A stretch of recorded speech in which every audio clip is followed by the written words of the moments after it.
Boa tarde a todos, tudo bem? Bora lá, sejam bem-vindos à nossa live. A nossa live de hoje é sobre um belo balanço que eu postei recentemente e que esse balanço, todo mundo achando que era em concreto protendido e não era. E daí resolvemos convidar a galera que está trabalhando nesse projeto para que a gente possa entender melhor isso, né? Se não é protendido mesmo, por que não é, qual solução foi adotada para que todo esse balanço pudesse ser não protendido. Vou colocar aqui na tela, só para vocês lembrarem do que eu estou falando. É esse balanço aí que a gente está vendo na tela. É ou não é protendido e não é porque não é.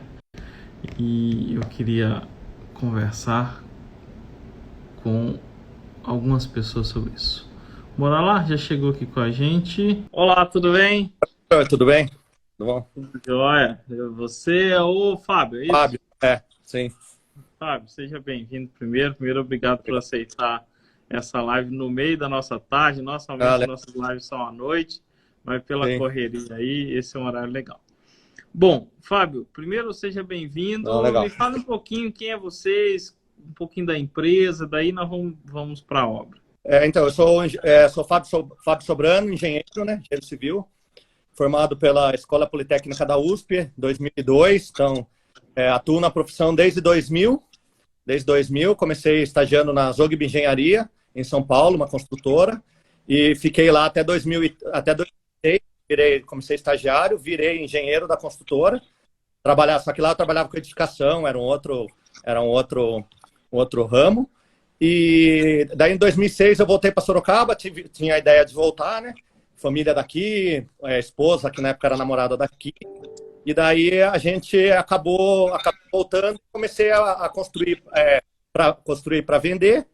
E começaram a surgir obras para terceiros, para construir para terceiros, né? Condomínios, casas condomínios, obras, shopping, várias coisas, e acabei ficando nessa parte de gerenciamento de obra. Então a gente faz todo o gerenciamento de obra para o cliente, desde a parte de acompanhamento de projeto, planejamento físico, financeiro, execução da obra, acompanhamento, todo o acompanhamento, gerenciamento e programação de pagamento. Legal. Meio breve é isso. Show. Essa obra especificamente que a gente está falando, vou até inverter aqui minha câmera, pessoal. Eu não sei o que a gente está falando, que é uma obra que eu postei no Instagram e ela gerou bastante pergunta. É esse balanço aqui. Essa obra aí, especificamente, ela é onde? É uma obra para um cliente, né? Terceiro. Ela é na Fazenda Imperial, num condomínio aqui de Sorocaba. Lote de 1.000 metros, a obra tem 469 metros quadrados, entre casa e piscina. 469. É conhecido como condomínio, umas casas bem legais aí, né? Vários alunos meus comentam que tem umas casas bem bacanas nesse condomínio. O Fazenda Imperial é bom porque é um condomínio muito legal, porque como os lotes são grandes, o pessoal acaba explorando muito isso, né? Então, por exemplo, essa casa mesmo do cliente, ela é uma casa térrea, né? Ele aproveita o tamanho do terreno e acaba fazendo uma casa térrea, que hoje tem bastante valor, né? Então, aproveita e ainda sobra muito terreno para fazer paisagismo, para fazer toda essa parte. Então, isso que acaba sendo legal. Legal. Bom, então a casa a gente consegue ver facilmente que é uma casa que tem um belo balanço, ou seja, um desafio arquitetônico aí bem legal. Vou passar as fotos aqui. Tá, ó, um belo balanço, vai ficar lindíssimo isso aqui. E conta um pouquinho desse balanço e como que para a obra e para o projeto estrutural isso foi um desafio. E a principal pergunta que o pessoal quer saber é por que foi escolhido o concreto armado e como que deu conta de um balanço tão grande. Então vamos por partes. Qual que é o tamanho desse balanço? Então, esse balanço, só a parte da frente, essa que vem na foto, ele tem 7,80 metros, desde o pilar de apoio, vindo para frente, 7,80 e a largura dele, ele tem 10 metros. 10 metros. Então, esse que é o... Então, ó, aí, isso mesmo. Então, são 7,80 metros aqui e 10 de frente. aí, isso mesmo. E daí, o legal dele é que ele não é só um balanço para frente, né? Ele é um balanço lateral também. Então, ele tem, se você pegar dentro da casa, ela tem uns pilares. Aí, tem o pilar redondo e esse balanço para lateral, ele também tem 4 metros. 4 metros por 25 metros de comprimento. Então, isso que também acaba ficando... ela é um balanço para frente e para o lado. Faz uma leveza muito grande. Mas balanço, normalmente enche o olho do cliente e enche nossa cabeça de problema. Vamos por pai. Como que se tornou um problema e como que foi as escolhas aí? E por quê? Então, o cliente sempre quis uma estrutura esbelta, né? Uma estrutura esbelta. Isso foi uma concepção desde a criação. O projeto é do escritório de arquitetura do Fernando Polis, né? Mas ele sempre quis que fosse uma estrutura esbelta e praticamente como se levitasse. Praticamente embaixo a gente não tem alvenaria, tem pouquíssimos pilares, né? Então é uma casa estilo conceito aberto, total, né? Total, e nisso eles acabam fazendo, acaba tendo isso. Quer ver? Eu vou mostrar uma imagem aqui de como ela é. Peraí, deixa eu virar aqui agora. Olha lá, isso. Tá dando para ver aí, professor? Tá, assim. Essa era o conceito inicial, que era um conceito... Aqui é um vão gigante, né? O balanço nosso que a gente está falando é para cá. E ele é um conceito, ele é inteiro como se fosse uma laje e ela é separada. Por exemplo, tem a parte de cozinha, a parte de quartos aqui, que ela acaba sendo separada, é como se fosse uma laje em cima, vamos dizer assim. Entendeu? Então, isso que ficou. Então, isso foi um critério de projeto.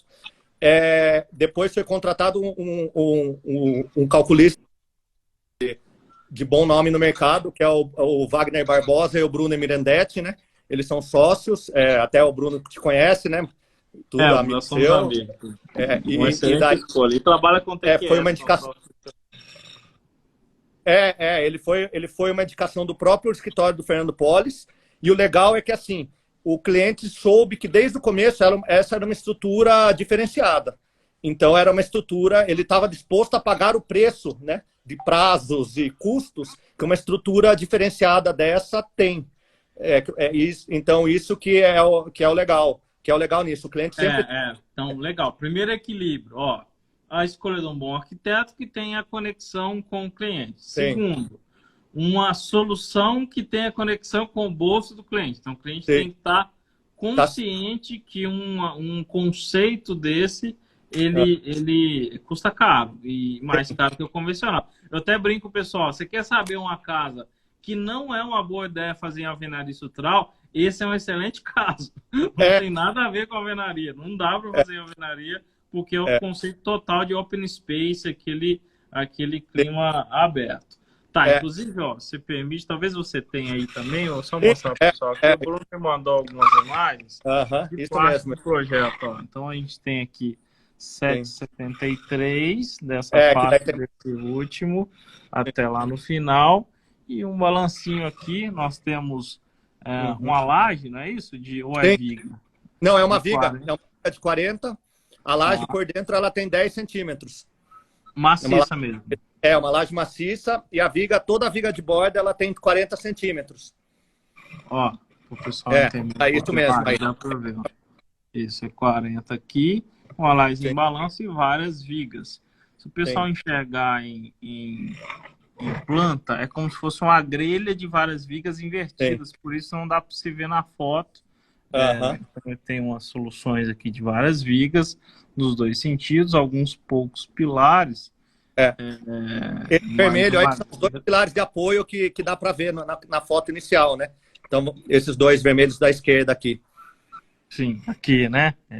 Não, esse é o interno, o daqui, esses daí. Esses são os 2 pilares que tá logo no começo, e o resto para a esquerda é tudo balanceado. Ó, esses 2 são esses que a gente está vendo aqui. Isso mesmo. Deixa eu pegar aqui. Não, isso é outra imagem. Aqui. Então são esses 2 que a gente está vendo logo na frente.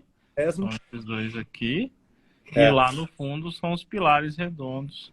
Você começou, tá lá no fundão. Tá lá no basicamente fundo. Eu tenho esses 4 pilares. São 4, quase que são 4 pilares. Tem mais alguns mais para lá, mas os principais são esses 4, sim. Tá, legal. O que E que dá vai aqui em cima? Não tem nada assim. Não, Tem não, um vai pavimento são, a mais. são lajes impermeabilizadas, né?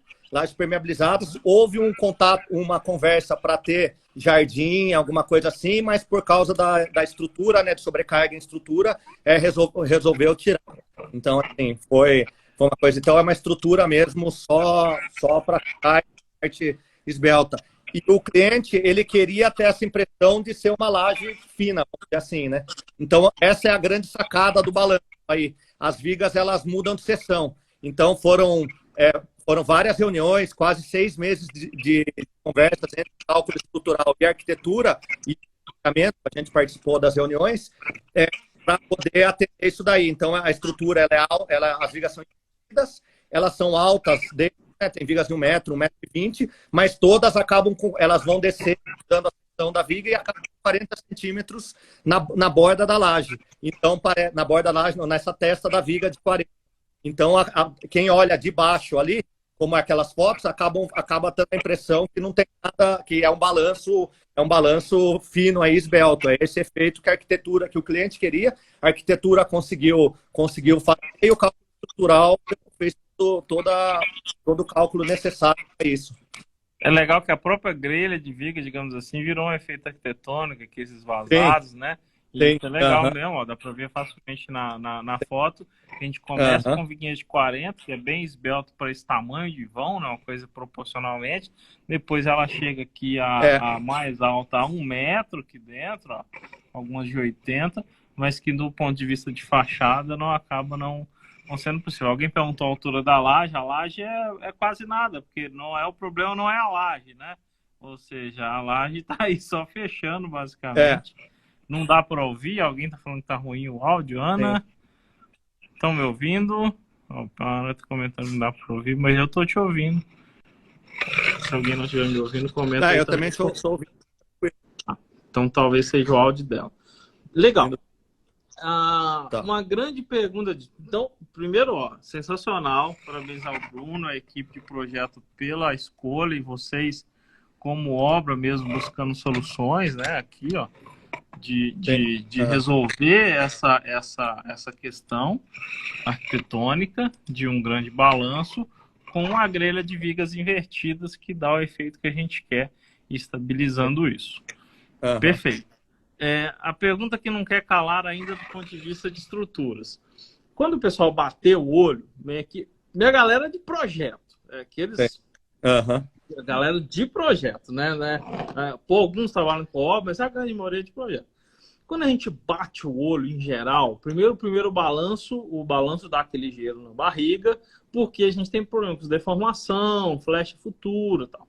E sempre que a gente pensa em deformação, a gente pensa em concreto protendido ou em estrutura metálica. Ela normalmente busca solucionar isso melhor. Mas eu sempre falo, pessoal, o equilíbrio não adianta você só pensar no que no papel funciona melhor. Eu tenho que pensar, tem disponível aquela solução naquela região, naquele condomínio, aquela mão de obra especializada? Tem viabilidade técnica naquele local, a equipe de obra tem expertise. Então, a escolha por um sistema estrutural como um todo, ela passa por muitos fatores, além do só que aí eu acho que o protendido aí seria mais barato. Por que se partiu para o concreto armado e não cogitou ou não se decidiu pelo protendido? Então, essa foi uma discussão durante as reuniões na concepção do projeto e do projeto estrutural, né? O escritório do Fernando Poli, junto com o Bruno e com o Wagner e comigo acompanhando, e junto muitas vezes com o cliente também. O que foi a opção? Eles resolveram fazer discutir as alturas de vigas, né? Então, logicamente, a arquitetura quer sempre a possível, né? E o estrutural quer fazer a viga dimensionada o que dá. Então, dentro dessas discussões, chegou-se numa altura que seria boa para as duas partes, e o escritório do Wagner e do Bruno, eles acharam melhor fazer em concreto armado, porque dado a preocupação em fazer protendido na obra. Tá? Ele falou, eles fazem muito cálculo para pré-moldiza, né? Eles falaram, uma coisa é a gente fazer para pré-moldado, aqui na fábrica, fazer a proteção, fazer o controle disso, tudo certinho. A outra coisa é fazer em obra, né? Apesar do empreiteiro lá ser um empreiteiro excelente, ele foi escolhido a dedo, assim, indicação do próprio arquiteto, o cliente foi ver outras obras dele, de qualidade, a gente foi ver tudo, mas a preocupação é um cabo que tem uma catenária, então ele não é um cabo que tem medidas variáveis, ele é um cabo solto, então é graxado, então ele pensou, ele ficou preocupado até depois, se, sei lá, acontece algum acidente de alguma coisa, sei lá, de algum outro fornecedor precisar fazer um furo nessa viga, nessa laje, e pegar o cabo. Então, aquelas preocupações que tem com a proteção, que até você vai explicar muito melhor do que pra gente. Então, ele falou, ó, eu vou tentar partir para o concreto armado, se a estrutura ficar de pé, se ficar de pé, a gente parte para o concreto armado com alguns critérios durante a execução. Então, o importante, além de projetar, era ser feita uma boa execução. Perfeito. Era a primeira pergunta que o calculista fez, que o Bruno e o Wagner fizeram para o Fernando e para o cliente foi: vai ter alguém na obra, vai ter um engenheiro de obra? Aí ele não tem agente contratado, né? Então, a gente contratado para fazer todo o gerenciamento. Eu tenho o meu engenheiro, o Gero Wellington, que foi aluno seu e que inclusive, ele acompanha, ele faz todo o acompanhamento, eu passo também. Eu fiquei sabendo pela obra a partir do Elton, a gente tem um grupo no WhatsApp dos alunos do Master, ele mandou lá, canal que bateu, eu falei, cara, que negócio legal isso aí. Aí então, eu postei, nem perguntei muita coisa para ele, mas postei porque gostei e tal. Aí a galera vem, que protendido legal. Eu perguntei para ele, Elton, é protendido? Não é. Eu falei, cara, negócio quando ele falou que não era protendido, tornou a coisa ainda mais interessante do ponto de vista, cara, não é uma solução tão simples. Inclusive aqui, ó, o Bruno, quando a gente está conversando, ele mandou no WhatsApp mais algumas imagens, ó, vista de cima, a casa, a gente está vendo aqui, ó, o pilar lá no fundo redondo, os dois pilarzinhos aqui, ó, e toda essa grelha de vigas aqui, ó, tem uma mais gordinha aqui, digamos assim. É a principal. Mais altas. E aqui, deixa eu ver. Não, a próxima mais dá para ver aqui. Aí dá aquela sensação de esbeltez vendo aqui, são 3D do TQS. Dá pra gente perceber isso com mais facilidade. Sapatas, belas sapatas aqui, né? Porque essa a sapata é a maior obra, essa daí. E deveria, se não fosse, eu ia brigar com ele. Que tem a maior carga. Então, ó, os engenheiros de estrutura, eu sempre falo isso porque, assim, ó, a gente vai na obra, em geral, vai comprar, por exemplo, um apartamento que seja. O cara quer saber quem que é o arquiteto, quem que é o paisagista. E tá tudo bem, tem que ser valorizado. Mas, normalmente, não se sabe qual que é o cara o engenheiro que executou, que planejou, e o cara que fez o projeto estrutural. Então, eu vou deixar valorizado aqui. O Fábio, como quem está gerenciando essa obra, o Wellington também, que é o nosso aluno, e os dois engenheiros de estrutura que deram a solução aqui sensacional. Bom, eu quero abrir para perguntas do pessoal, se você quiser contar mais. O professor, só rapidinho aí, é muito importante isso, eu acho que foi muito importante esse casamento, como você falou, de ter o cliente ciente, o escritório de arquitetura junto com o calculista, com a equipe de gerenciamento da obra e acompanhamento, e o empreiteiro. Então, isso que foi, porque a execução foi uma execução bem complexa também, né? Então, a gente teve projeto de projeto de escoramento metálico, então tivemos que contratar uma firma de escoramento metálico que não tem em Sorocaba. O escoramento metálico, a primeira entrega foi feita em junho, e a última retirada foi agora em novembro, então ficaram 4 meses e meio de escoramento lá. Isso eu ia te perguntar. O escoramento ficou mais tempo do que o usual para diminuir as peças, é isso? Ele foi, até montar todo o escoramento, fazer a laje tudo e concretar, a gente começou a montar o escoramento em junho, final de junho, 28 de junho, e concretou essa laje 13 de setembro, porque teve que montar tudo, aí montou o escoramento, montou todo o assoalho de laje, montou toda a parte de vigamento, a própria empresa de aço montou a viga lá em cima, porque tem entre viga e laje, são 9 toneladas de aço lá em cima, então eles tiveram que montar toda a viga, a gente teve que conferir tudo, né? Então, teve conferência nossa, do engenheiro Wellington, do Bruno, conferido. A gente daí teve que montar, como são todas invertidas, depois de conferir a ferragem, teve que montar toda a forma da viga. A gente concretou essa laje dia 13 de setembro, que foi segunda-feira. esperou os 28 dias do FCK para ver se dava, né? O concreto foi especial, né? Foi um concreto FCK 50 com módulo SC. Isso que me perguntaram aqui. Com o FCK 50. Tá. O FCK 50 MPA com módulo elasticidade. A gente teve controle tecnológico na obra para ver slamp e tudo. Tivemos 2 equipes de concretagem, como o terreno no fundo não tem o vizinho, então a gente concretou do fundo para frente, do fundo para o meio e da frente para o meio, para poder dar tempo. Foram 100 metros cúbicos de concreto, então assim, é uma concretagem que de bastante volume. 2 equipes de tudo, de engenharia, 2 equipes de empreiteiro, eu tinha 2 engenheiros no dia vendo, 2 equipes de laboratório, 2 bombas, então foi uma concretagem bem trabalhosa, e a gente esperou sair, como eu falei, 28 dias do concreto. O concreto deu, e teve que esperar sair o ensaio do módulo. E o ensaio do módulo demorou um pouco mais que os 28 dias, deve ter dado uns 40 dias. E daí a gente passou para o calculista, e o calculista orientou como tinha que ser feita a deforma. Então era uma deforma controlada, porque essa estrutura, a gente não falou, mas ela tem contraflecha, né? Então ela tem uma contraflecha.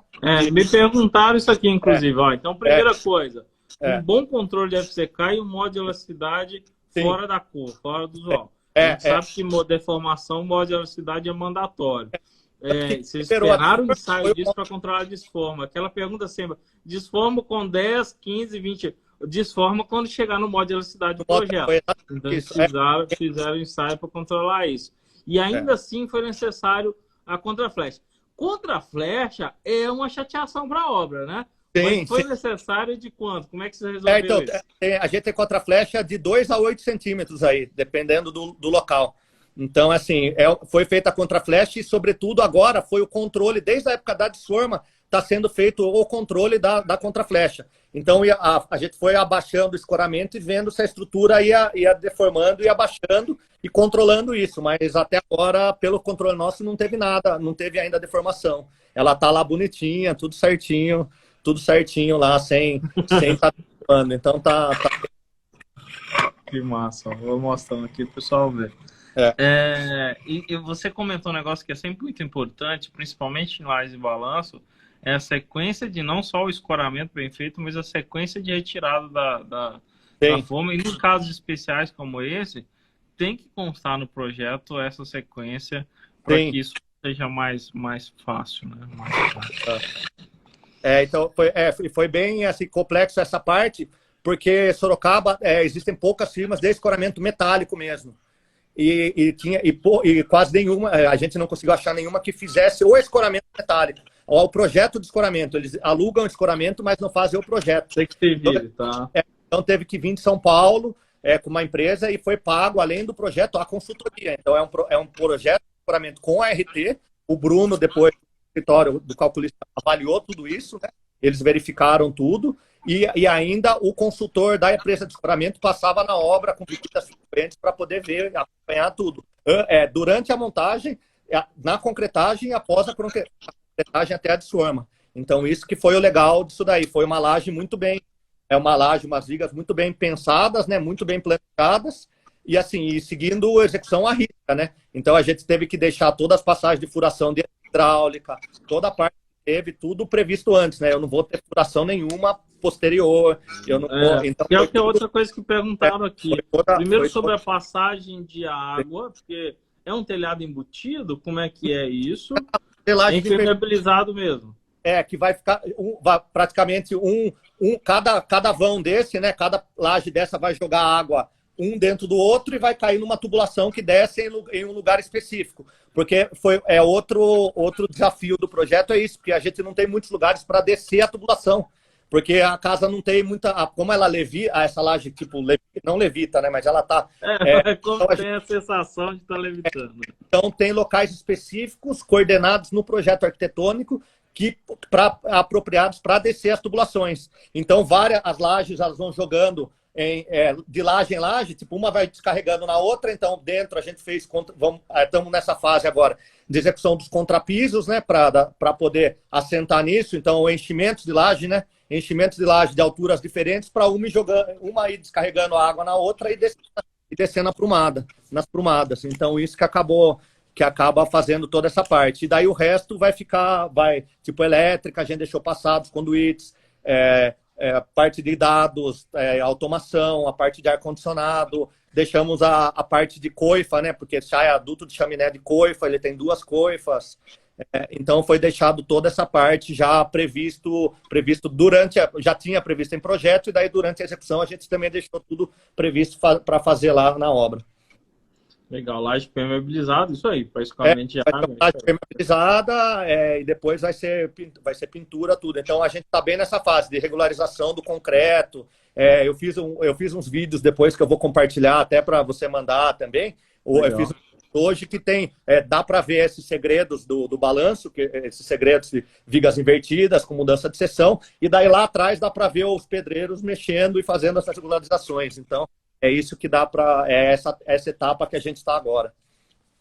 Legal. Ó, tem 2 perguntas aqui que tá. Sim. Eu não sei se o Bruno está assistindo a live. Se tiver, Bruno, manda um alô, e se você souber também, pode responder. Entrar, e se não desce, depois para mandar o vídeo para ele. A gente manda o link para ele, tudo que ele quer. Legal. Mas estamos fazendo uma pergunta assim, ó. É uma obra especial. Você não precisa falar valores, tá? Você pode falar em porcentagem em si. Sim. Porque realmente falar valores é ruim. Mas um projeto desse não é o mesmo preço de um projeto convencional. Não. A execução de uma obra dessa não é o mesmo preço de um convencional. E, portanto, o preço final para construir algo assim também não é o mesmo convencional. Assim como, claro, o preço da casa, se ele for vender, não é o mesmo preço convencional.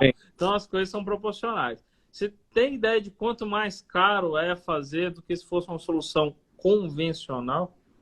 Então, a gente tem, porque lá, como eu falei, ele é um projeto, é um projeto diferenciado, né? Então, ele é um projeto diferenciado em todas as questões. O preço do projeto, desde o projeto estrutural, foi o projeto mais caro, né? Então, não foi um preço de... O projeto estrutural custou praticamente o dobro do que o pessoal cobra no mercado, tá? Mas o projeto arquitetônico é um escritório de renome, então ele tem um certo nível, né? Tudo. O empreiteiro que foi escolhido para a obra, ele dentro das cotações que a gente fez dos empreiteiros, ele não foi o mais em conta. Ele foi um empreiteiro até que o orçamento dele custou mais caro, e o cliente, a gente teve que fazer esse convencimento do cliente. Mas não é só o projeto, a gente teve tudo lá bem diferenciado. Por exemplo, a gente tem uma esquadria de 25 metros de comprimento, que fecha daquela foto que eu mandei tudo. Então, essa esquadria é uma esquadria diferenciada.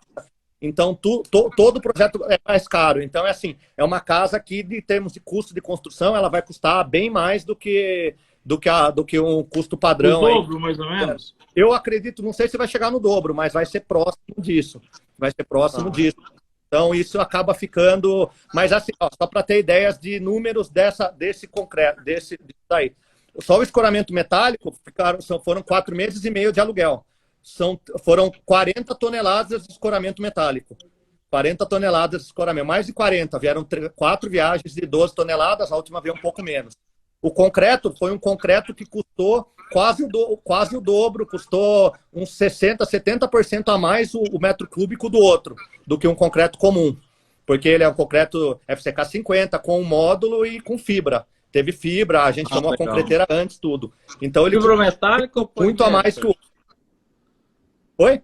Fibra metálica ou polipropileno? Eu vou dar uma checada. O Wellington sabe responder melhor isso pra gente. Mas aí o que acontece? Ele custou a mais. Foram 100 metros cúbicos de concreto. Então, assim, foi uma concretagem de um volume grande. Aço foram, como eu já falei, foram 9 toneladas de aço. Então, é uma estrutura... só fazer contas de aço já dá. 9 toneladas entre laje e viga. Fora pilar, o pilar é bem carregado, as sapatas bastante carregadas, entendeu? Então, é uma obra que, assim, como eu falei, não deve ser o dobro, porque uma obra em padrão condomínio já é um custo mais elevado um pouquinho, né? Mas, assim, ela já é uma casa que tem um preço final maior, assim. Como eu falei, não só por isso. A pastilha da piscina é uma pastilha diferente. Estou dando exemplos aleatórios. A piscina é diferenciada, essa esquadrilha é diferenciada. O ar-condicionado vai ser cassete, então não é split normal. Então o cassete é mais caro também. Então, tudo foi compatibilizado. Não, tudo foram escolhas do cliente que está disposto a a arcar com isso, vamos dizer assim, né? Ele tem a lógica que o meu papel como gerenciador é construir a obra nas escolhas do cliente no melhor custo-benefício. Então, esse é o nosso papel. Eu atendo o projeto e a gente tenta brigar nas negociações aqui. Você tocou num ponto, cara, que às vezes as pessoas falam, mas para que isso? Cara, o sonho do cara, você não discute. O sonho do cliente, você atende desde que ele tenha bolsa para isso. É claro que se ele não tiver, às vezes, por exemplo, esses dias eu pensei num tipo de tubulação para casa, e o valor deu muito acima, por isso que tem orçamento, tem estudo de viabilidade, do que o meu bolso permitia. Esses dias eu postei uma casa assim, tinha um balanço gigantesco, e na execução colocaram 2 pilares. Cara, não é porque o empreiteiro é ruim, porque o calculista é ruim. Não, fizeram estudo de viabilidade, foi o cliente, falou, cara, para viabilizar isso não cabe no orçamento. Bom, aí chega em melhores soluções junto com esse equilíbrio, né? Construção é muito mais do que entrar dentro. A gente constrói coisas não só para ficar. O legal é isso. O cliente tem bastante consciência disso, porque o que chega muitas vezes para a gente é isso. Às vezes é projetado e o cliente quer que a gente faça uma obra dessa dentro de um preço comum. E não existe jeito, né? É o que a gente sempre fala. Então, eu acho que essa consciência foi importante. Ele me ligou um dia, quando o Fernando Polis fez toda a concepção, né? Antes de partir para os projetos, fez a parte de 3D, essa parte toda. Ele me ligou e falou, quais quais são as minhas extravagâncias? Ele brincou comigo, né? Eu falei, fulano, assim, a sua parte estrutural e essa parte de fechamento de esquadrias, né? Porque você vai ter muita área de esquadria. Aí falou, é isso? Eu falei, então eu vou tocar. Então é isso que eu quero. Eu falei, legal. Então é uma escolha consciente. É uma escolha consciente. E cá entre nós, a gente que trabalha, o cliente topou, o cliente sonhou, o cliente topou e tem orçamento para isso. A gente que trabalha com isso, que a gente vai à loucura. É sensacional, né, cara? É muito gostoso você ver o negócio sendo feito, né? E pronto, né? E isso não quer dizer que ele tem o orçamento ilimitado. Imagina, de jeito nenhum. Todo mundo hoje em dia, ninguém tem orçamento ilimitado. É o que a gente sempre fala, é isso. A gente vai brigar pelo preço, vai brigar com tudo isso. Então, mesmo numa obra de uma estrutura não convencional e mais cara, a gente consegue o melhor custo-benefício para o cliente. É esse o nosso papel como gerenciador, fazer todo o acompanhamento.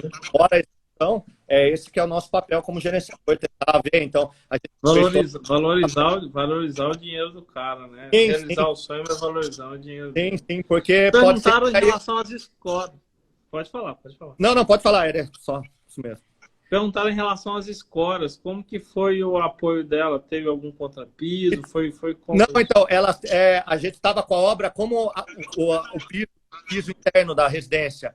Ele talvez seja o cliente está decidindo entre as escolhas que o arquiteto deu, entre um piso de concreto polido, granilite, várias opções. Ele gosta desses pisos não industriais, mas como se fosse que vai ser um piso só. A gente não tinha como fazer ainda. Então eles foram escorados, a gente fez escoramento de torres. Cada torre aguentava mais ou menos, segundo o pessoal de escoramento, 6 toneladas. Então vieram tudo de projeto e a gente espalhou as madeiras, né? Então colocou madeira no chão para poder apoiar as torres em cima, né? Para aumentar a área de superfície, para não ficar carga pontual, né? Para não ficar carga pontual, porque não foi, a gente fala escoramento, mas não foi escora, né? Foram torres, né? Então foi torre com todas as vigas, tudo. É que eu devia ter separado uma foto do escoramento, eu não separei, depois eu mando. Não, depois você manda e a gente mostra. Algumas curiosidades, além dessa própria obra. Você que tá aí, cara, e nesse calor, tá na obra, deve estar terrível. Você tá sofrendo na obra. Primeira coisa, quais que são as principais fases de perrengue para quem constrói? Ou seja, cara, a fundação é terrível. A concretagem da laje é onde dá dor de cabeça.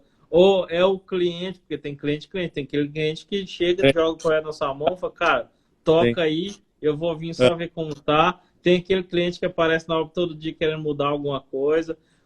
Em fase de obra, quais são as principais perrengues de quem está trabalhando?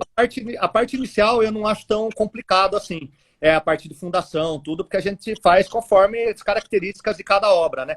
A fase inicial é difícil você diminuir a ansiedade do cliente, porque ele quer ver a casa subir. E a gente tem a parte de terraplanagem, tem toda a parte de marcação da obra, tem a parte de fundação. Então, até ela começar a subir, essa expectativa do cliente é bem complicada. Tem a parte estrutural, né, a parte de obra bruta, que cada obra tem a sua particularidade, então isso acaba tendo. Então, essa foi um perrengue aí de estrutural, né? Mostrar para o cliente que, ó, você vai ter que alugar o seu escoramento metálico por 4 meses. Você vai demorar para concretizar. Então, tudo isso foi uma conversa boa, mas para mim, a principal parte é a hora que vai para o acabamento. Porque o que acontece, como a casa é para, geralmente, do que a gente faz, sei lá, 90% para o cliente morar, então o gosto pessoal influencia muito na decisão. Então, apesar de ter tudo especificado no projeto, muitas vezes, igual no caso dessa obra, o Fernando Poli especificou até piso, louça, metais, tem tudo especificado, né? Marca, modelos, tudo. O cliente tem o poder de decisão, o poder de mudar. Então, muitas vezes, o que acontece não indecisão, mas o gosto pessoal do cliente pesa na decisão final. Então, muitas vezes o cliente vai na obra e fala, putz, muda o ponto da TV de lugar, aumenta isso, aumenta aquilo. Então, isso acaba trazendo interferência. Ah, o escoramento aí. Acaba trazendo interferência durante a obra, né? É isso que a gente sempre fala. Então, isso que eu falo, o nosso papel como gerenciador solucionar essas interferências na época certa da obra. Uma coisa, eu sempre dou o exemplo, uma coisa é você mudar um ponto de elétrica com a casa pintada. Eu já fiz isso, porque tinha que atender o cliente, ele se arrependeu e queria pôr um ponto de tomada numa parede. Então, é assim, isso causa um transtorno tanto físico como financeiro, né? Uma interferência uma física e financeira.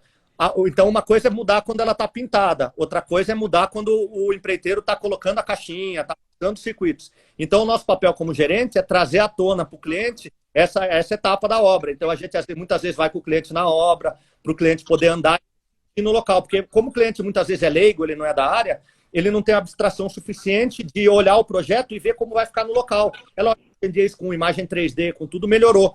Mas principalmente essa parte de pontuação é difícil. Então, nessa obra mesmo, a gente está conversando posicionamento da ilha gourmet. Ele tem uma ilha gourmet, então a gente está conversando sobre equipamentos, posicionamento. Então, essa parte da interferência do cliente para ficar 100% do gosto do cliente. Porque, como você mesmo falou, ele põe o sonho inteiro lá.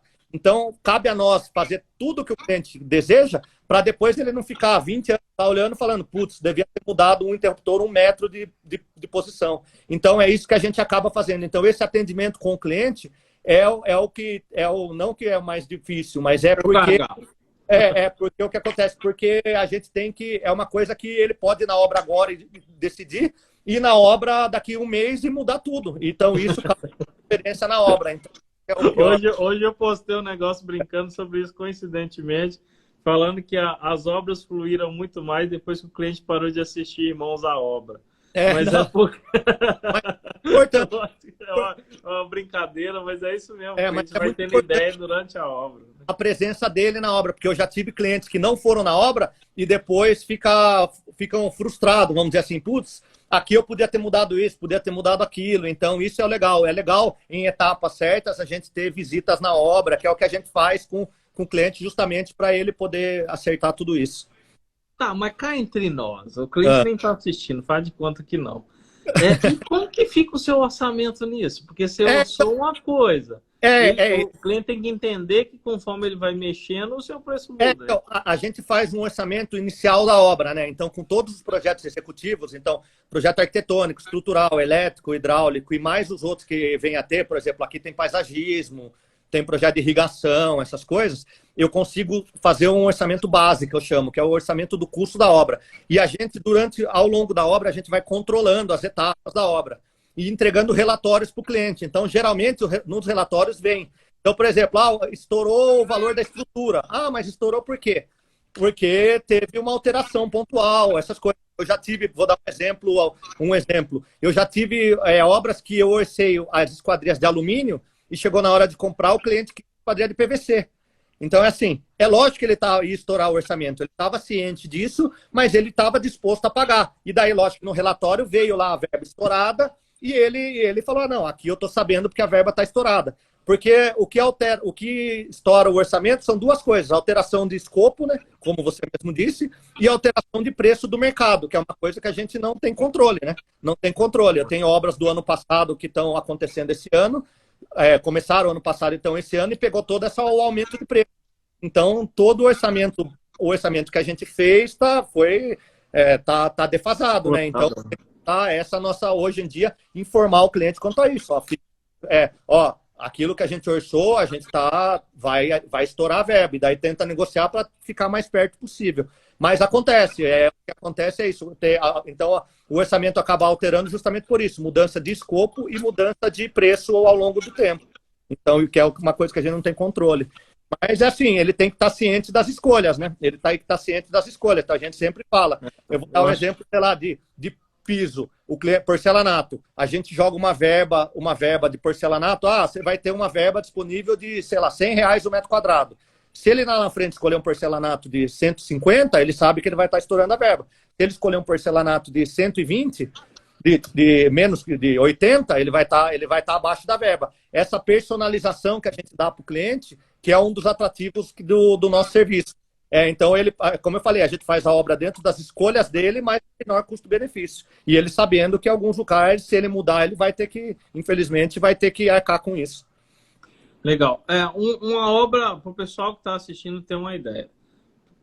Primeira coisa, na sua visão, eu sei que você vai ter, assim como eu, um viés aí, sim, mas é mais barato comprar pronto ou construir? Compensa realmente construir? Sim. E quanto é mais ou menos hoje? Quanto a pessoa vai investir mais ou menos hoje por metro quadrado? Uma ideia, numa casa comum, ou seja, de uma arquitetura convencional, sem essas características, e quanto mais ou menos ele vai ter que investir numa casa nesse padrão, só para o pessoal ter uma ideia. Então, eu acho que ainda vale a pena o cliente comprar e construir, né? Primeiro, além de não ter o lucro, a parte de venda, essa parte, né, o lucro que o cara que está vendendo tem, a pessoa que está vendendo tem, ele ainda tem a possibilidade de fazer tudo do gosto dele, né? Então, eu acho que essa é uma das vantagens que tem, que é o caso até da obra nossa em estudo aqui. Ele procurou casas para ver e viu que nenhuma atendia o gosto dele, e ele já tinha o terreno e falou, já que tem o terreno, eu vou construir e fazer tudo do jeito que eu quero. Hoje, eu sempre falo isso, uma obra barata, ela sai de uma concepção de obra barata. Então, assim, não eu sempre falo, uma obra barata sai de um projeto barato, não de um projetista barato, mas de um projeto barato. O que tem? Não existe como a gente fazer uma obra igual essa que a gente está comentando, num custo que seja num custo médio aí. Então, o pessoal quer construir barato, ele tem que utilizar soluções que sejam em contas, né? Então, isso que eu sempre falo para o cliente. Hoje, os custos de construção, então, como a gente constrói vários padrões, eu tenho obra de, sei lá, R$2.500 o metro quadrado, a obra de 4, 5, 6 mil reais o metro quadrado. Então, varia muito das soluções que cada um tem. E a nossa missão é sempre tentar abaixar. É lógico que eu estou te dando um leque muito alto, né? Não sei se a gente... Não, mas de qualquer forma, é um range legal. Porque se você fizer uma compra por metro quadrado, aí você pegar uma comparação de uma casa desse padrão, dificilmente você vai comprar por menos de R$8.000 o metro quadrado. Então, já está, inclusive, financeiramente compensando se você fizer aí com 5 a 6, por exemplo. Mesmo que seja mais que o dobro do normal, um valor interessante. A gente está falando de 5 a 6 em casas extremas, né? Em casas normais, aí, sei lá, a gente hoje eu tenho chegado em orçamentos de R$3.000, R$3.500, R$4.000 o metro quadrado completo. É que o metro quadrado, eu sempre falo, ele é meio ingrato, assim, o custo por metro quadrado, né? Porque, por exemplo, você pega a Fazenda Imperial, o lote de 1.000 metros, você constrói, sei lá, uma casa de 400, você tem 600 metros de área. Então daí você tem que pôr paisagismo, você tem que fazer muro, muitas vezes muro de arrimo, e daí você pegar todo esse custo e jogar no metro quadrado também influencia no custo da construção, né? Então isso acaba sendo. Mas é lógico que como é um parâmetro que todo mundo hoje pensa, tenta ver com o cliente tudo aí. Mas eu acho que de arrimo costuma ser a maior surpresa do cliente, do ponto de vista de custo. Assim, o cara que escolhe o terreno, depois vai construir, não pensa numa arquitetura que valoriza a própria topografia do terreno, pensa, eu vou fazer plano, aí gera um muro de arrimo, Sim. E aí pode, sei lá, representar 20%, 30% do custo total da obra. Muro de arrimo é uma dor de cabeça. É uma dor de cabeça porque justamente o cliente, eu sempre falo, a gente tem que, a obra tem que valorizar, o arquiteto, o cliente tem que trabalhar com o terreno que ele tem. Então, sei lá, o terreno é em aclive, tem que trabalhar com isso, é declive, tem que trabalhar com isso, é plano, tem que trabalhar com isso. Porque tudo que você mexer vai te trazer custos. Então, o que acontece? Eu tenho um exemplo, eu estou fazendo uma casa no condomínio, lote de 1.000 metros também, que o cliente é um que para um terreno de 1.000 metros é até suave, ele sobe 2 metros tudo. Mas o cliente cortou o terreno inteiro, 1.000 metros, 1 metro acima da rua. Então, é assim, eu tenho um muro de arrimo no fundo que tem 2 metros, 2,40 metros. Só que eu tenho em torno de... O terreno é 20 por 50, então eu tenho 140 metros lineares de muro de arrimo. Lá no fundo eu tenho fora, então o muro sai zero, fica com 2,40 metros lá no fundo. Então é assim, e além disso eu tenho um muro de divisa assim. Então, quem olha da casa tem um paredão de 4 metros de altura. E tudo isso tem custo, né? O muro de arrimo é caro, tem as soluções do muro de arrimo, né? Em concreto, o muro em alvenaria estrutural, toda essa parte. Então, eu já tive vários casos que o cliente corta o terreno inteiro, ou é uma opção de projeto, e depois fazer. E o cliente não tem noção que o muro de arrimo é um custo alto, né? Porque que ele tem que segurar as estruturas. A impermeabilização do muro de arrimo é muito importante, né? Então, toda essa parte que tem... Drenagem, né? A impressão com drenagem. Então, isso que é a parte importante. Pensando na composição do custo de uma obra comum, mais ou menos, tá? Quantos por cento eu gasto com estrutura, quanto é acabamento, que são as principais coisas aí, né? Hoje, eu fiz um estudo para um cliente outro dia que ele queria justamente saber essa parte. Porque ele por causa do dinheiro, né, fluxo financeiro. Então, hoje, para essa casa específica, foi uma casa num condomínio, para essa casa específica, para eu fazer toda a parte de fundação, parte inicial, né, preparativos iniciais, depois fundação, estrutura, alvenaria, o revestimento em argamassa, o reboco por dentro, por fora, telhado, e logicamente alguma coisa de infraestrutura de hidráulica, infraestrutura de elétrica que você tem que passar junto por causa dos rebocos, né, dos revestimentos em argamassa, nisso daí representou entre 40% e 44% da obra. E o restante do contrapiso para contrapiso, piso, acabamentos e toda a parte externa foi entre 55% e 60%. Então é mais ou menos... E é o que o cara gosta mais de gastar, né? Ele gosta mais de gastar naquilo que ele vê, né? Parece que isso eu brinco. O pessoal quer economizar no aço, quer fazer pilarzinho com treliça, quer fazer umas gambiarra, porque aquilo não é o que ele enxerga. E daí, mas não quer colocar um porcelanato ruim de jeito nenhum, que aqui que ele vai ficar vendo todo dia. Então é uma sensação. Não que a parte estrutural não agregue valor para casa, né? Tá vendo até um exemplo que agregue. Mas é que o acabamento acaba tendo essa característica, né? Então ele acaba gastando mais mesmo nessa parte. Essa própria casa aí que a gente está conversando, ela é cheia de desafios. Um dos desafios é justamente esse, porque depois, agora, eu tenho a impermeabilização dessa laje, porque ela é uma laje impermeabilizada. E é uma solução que também é cara, né? Porque é uma exige manutenção, né? Imagina, Então é uma solução que o cliente me pediu. Ele falou, me arruma uma solução economicamente viável para eu poder justamente gastar na quadrilha, que vai ser cara e vai ficar aparente. Então é essa parte que a gente está lidando agora também, as empresas, tudo, para poder ver se a gente consegue fazer toda essa parte. Então é isso que acontece, mas acaba ficando sim, o acabamento acaba ficando bastante, porque é aquilo, o cliente acaba fazendo tudo do gosto dele, né? O que o pessoal tem muita surpresa nessa parte estrutural, é que eles não sabem, não só no muro de arrimo, mas essa parte eles não sabem o quão caro é também. Então o pessoal fala, eu vou comprar aço. A hora que a gente orça a ferragem completa da obra e chegou em orçamento alto, o cliente fala, nossa, mas é tudo isso? porque o concreto armado é o concreto, é caro, né? Caro não, né? Mas tem o seu preço. E não é o dia a dia do cara, né? O cara vai na Leroy e vê o preço da torneira, mas não vê o preço do aço. E é assim, eu posso, e no acabamento, o cliente pode economizar, né? Ele pode mudar a marca, ele pode mudar o gosto, é aquilo, o gosto que cabe no bolso. E essa parte estrutural não, porque assim, eu não tenho como pôr menos aço na obra, eu não tenho como pôr menos concreto na obra. Então, isso o custo já é praticamente fixo. Então, eu tenho que só negociação de valores, não de quantidade. A forma de ter menos aço na obra é contratar um escritório de cálculo que você conhece e confia, sim, é o único jeito de fazer. Depois que o projeto chega para a gente, isso mesmo. Mas não é o cliente, normalmente. Como eu falei, a parte de concepção é importante na parte de planejamento, né, de projeto, essa parte toda para poder fazer no menor custo-benefício.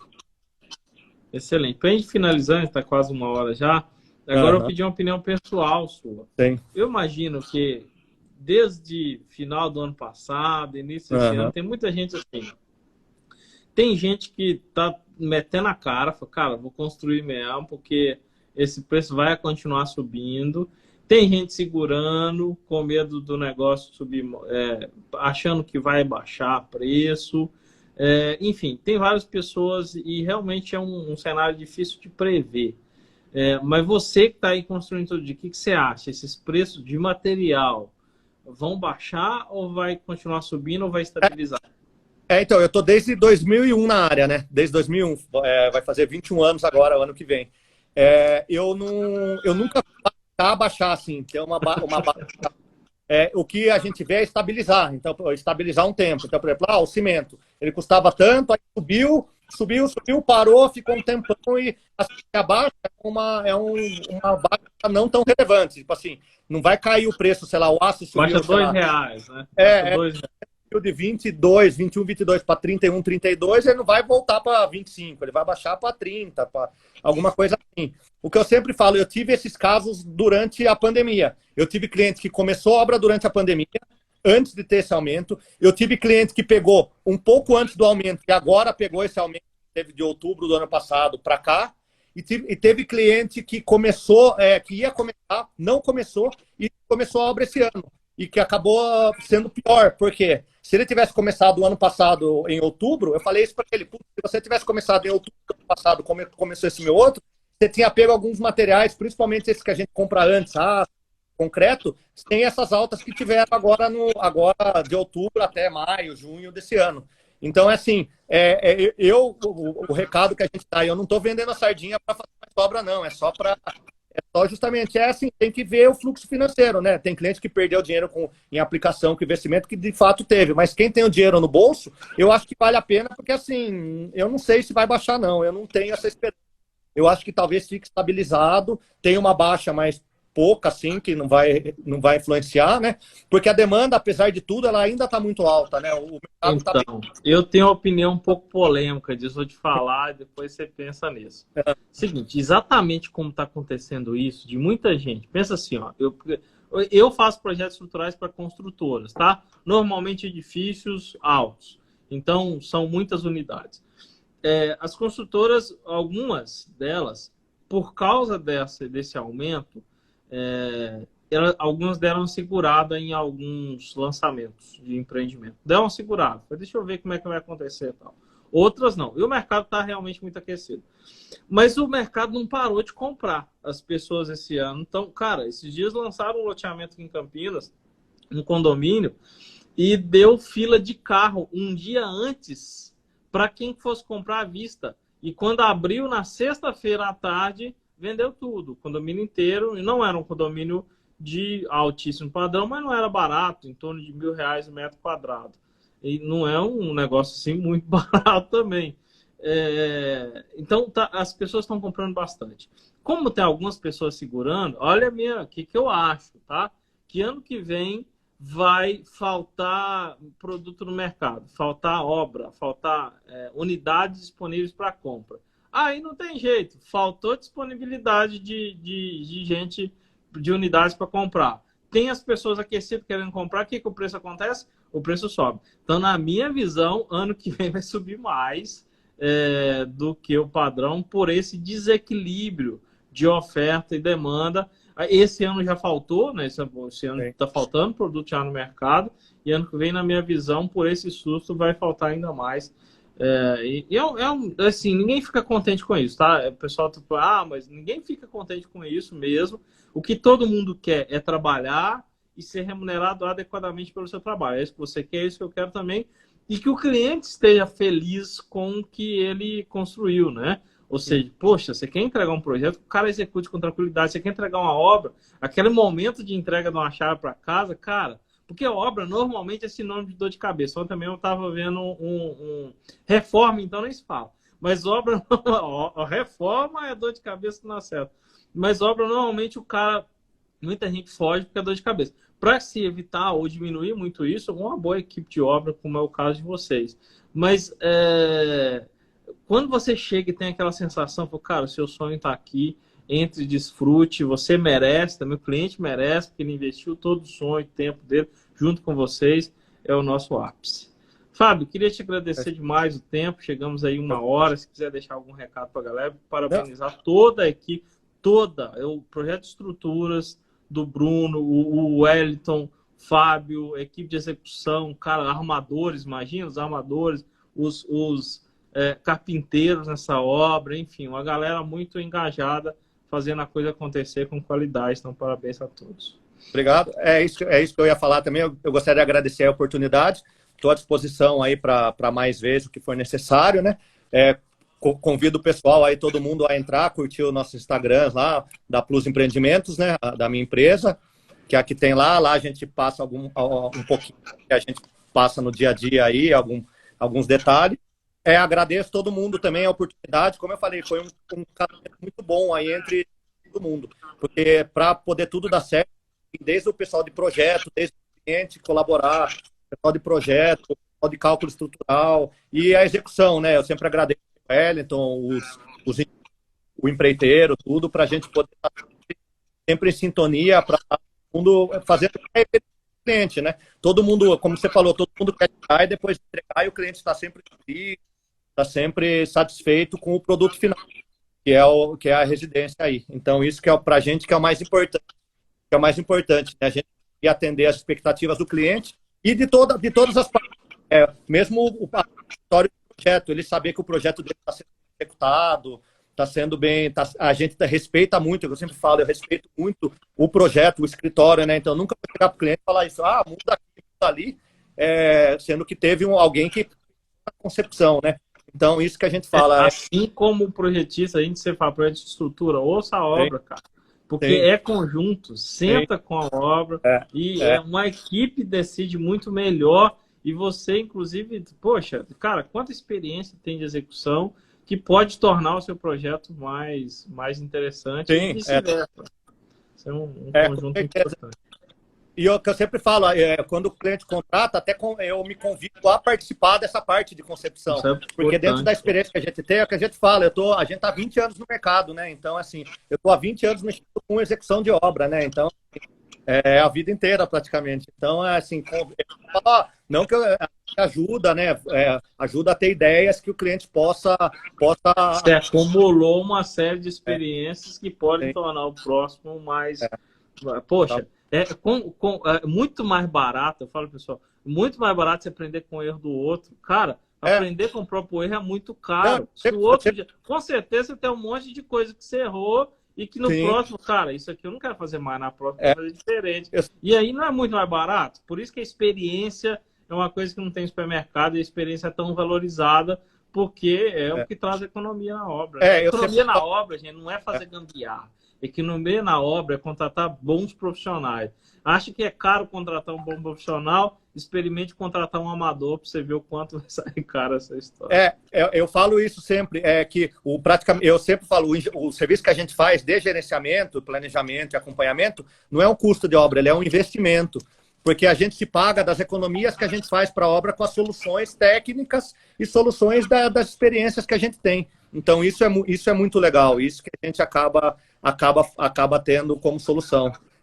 Toda essa experiência trazendo, a gente acaba economizando, mesmo ele tendo que pagar a gente toda a nossa parte o Wellington na obra, eu na obra e no planejamento, o pessoal aqui no escritório fazendo toda a cotação, compra, planejamento financeiro. Então, essa parte que é legal. Perfeito. Pessoal, eu vou encerrar a live. Obrigado. Vai ficar gravada no meu perfil, vai ficar gravada no perfil deles. Eu vou deixar na descrição o arroba da consultora, do Fábio, do Wellington, do Bruno, para vocês acompanharem. Tá? Então tá aqui, acompanhe o trabalho da galera que está aí desenvolvendo excelente trabalho. Parabéns a todos. Valeu, Fábio. Obrigado. Até mais. Tchau. Até mais.